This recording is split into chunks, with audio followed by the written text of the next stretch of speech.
Greetings and welcome to the lesson. The subject is Boardroom Dynamics. Today we're going to answer question number 5 from the August 2022 sitting. We've been answering questions from this sitting. So far we've done question 1 up to question 4. Today we are winding up with question number 5. Question 5 reads, 5 to consider when designing an effective board meeting. Question 5A. Factors to consider when designing an effective board meeting. The first one is agenda clarity. Agenda clarity. Board meeting must have an agenda and the agenda must be clear. Ensure that the meeting agenda is clear, well structured, aligned with the key topics, and so on. So the agenda should have a logical flow, and each item should be accompanied by relevant supporting materials. Agenda clarity is a factor to consider when designing an effective board meeting. The second point is meeting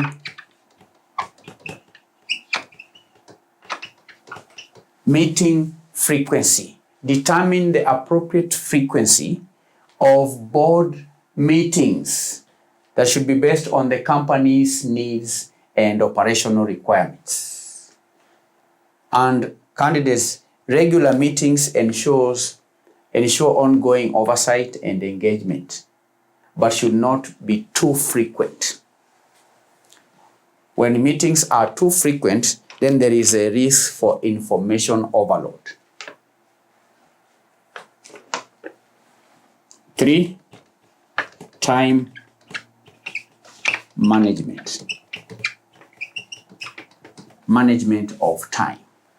Allocate sufficient time for each agenda item and adhere to the schedule to ensure that all important topics are adequately discussed. So managing time effectively helps avoid rushed discussions and incomplete decision making. Time management, very important, key factor to consider. Participation and engagement. Number 4, participation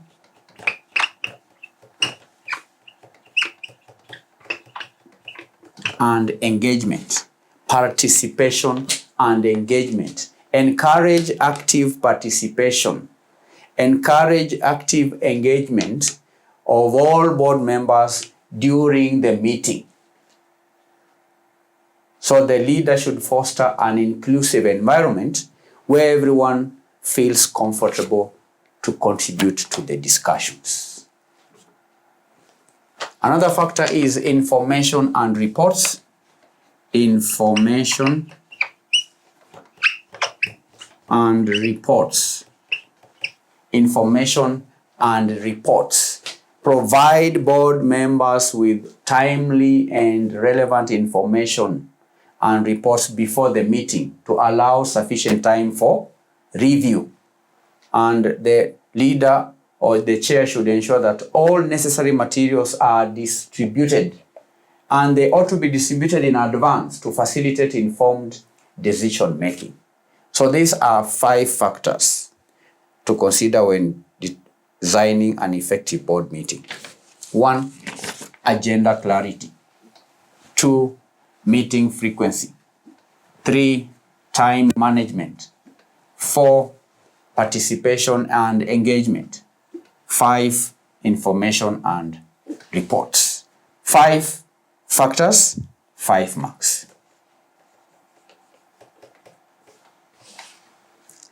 Part B, identify 5 responsibilities of the corporate secretary in boardroom dynamics. Responsibilities of a corporate secretary in boardroom dynamics. Responsibilities of a corporate secretary in boardroom dynamics. The first responsibility is in relation to logistics. meeting logistics.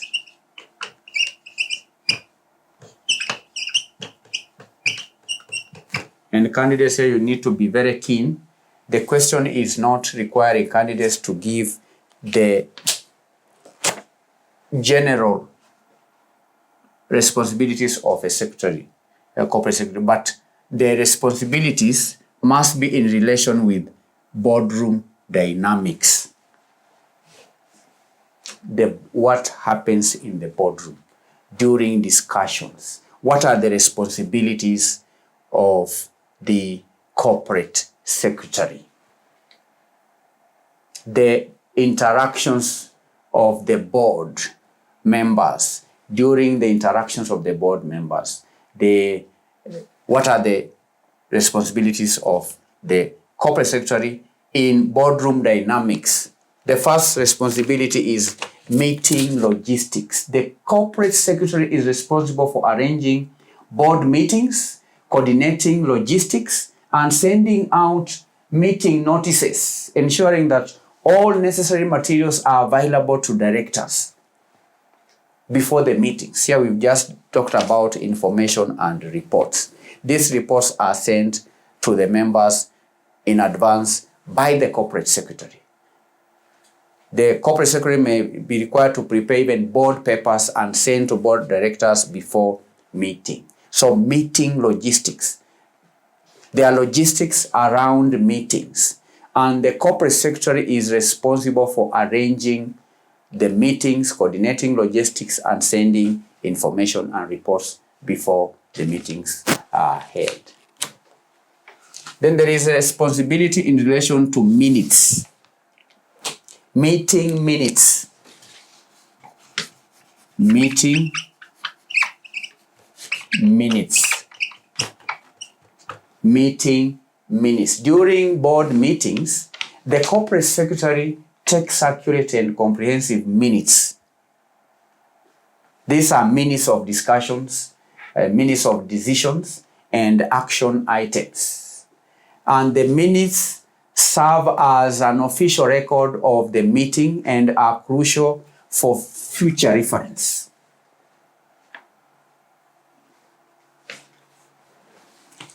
Three, compliance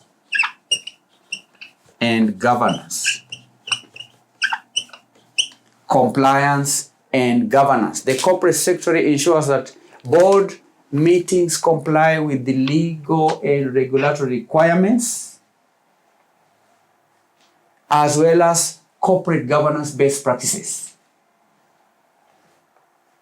The corporate secretary keeps the board informed of any changes to regulations that may affect board operations.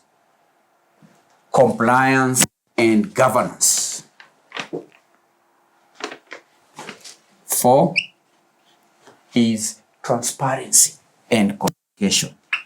Communication and transparency. Communication and transparency. The corporate secretary facilitates clear and transparent communication between the board, management, and stakeholders. The corporate secretary may also handle communication with shareholders and other interested parties. He's the one who communicates with stakeholders. He's a link between the board and the stakeholders. 5. The fifth responsibility is in relation to board effectiveness and evaluation.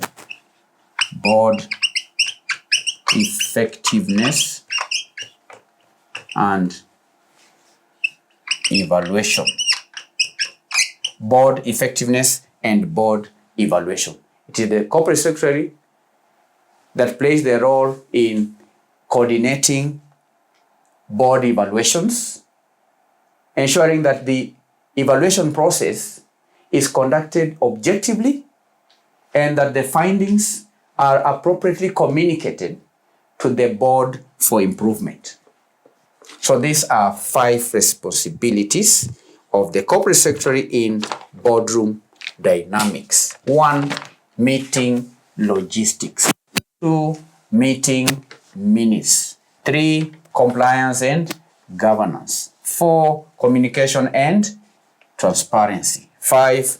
Boardroom effectiveness and evaluation. 5 marks. I'm now going to take the last part of this question. Assess 5 types of board diversity. Very easy one. Types of board diversity. Types of board diversity. The first obvious one is gender diversity. Gender diversity refers to the representation of both men and women on the board. So having a mix of male and female directors bring diverse perspectives and experiences to board discussions. So gender diversity, I repeat, refers to the representation of both men and women on the board. 2. Ethnic and cultural diversity.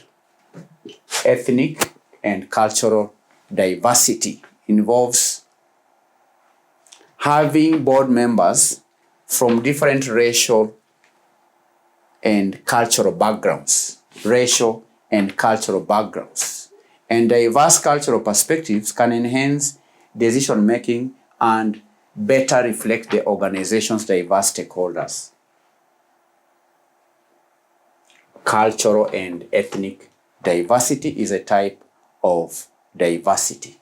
Diversity can also be in relation to age.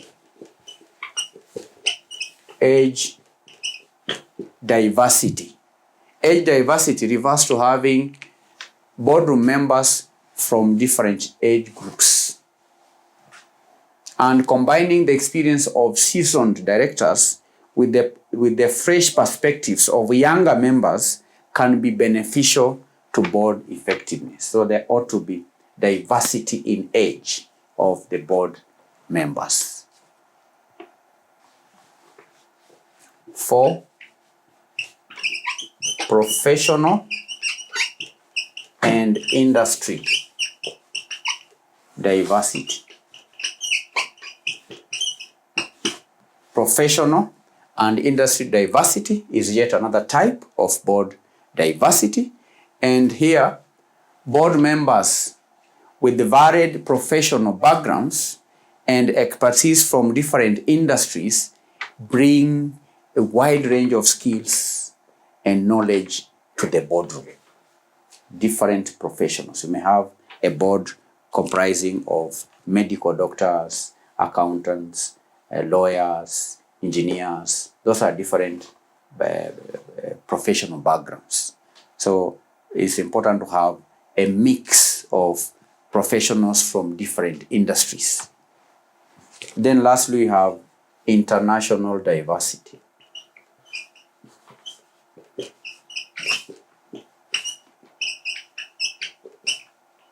International diversity involves having board members from different countries or regions, because global perspectives can be valuable, especially for companies with international operations or aspirations. So these are 5 types of board diversity. 1, gender diversity. 2, ethnic and cultural diversity. 3, age diversity. 4, professional and industry diversity. Then lastly, we have international diversity. 5 types, 5 marks. And that effectively brings the revision of the August 2022 past paper question that was done by certified secretaries. The subject is Boardroom Dynamics. I've done question 1 up to question 5.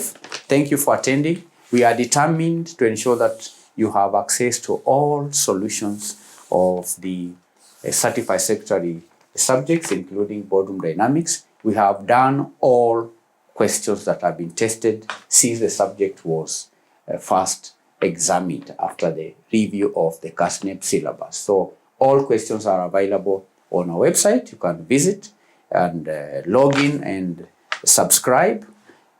We allow you also to download the videos. These video lectures can be downloaded on your computers and you can access them offline. You don't have to be online to access these videos.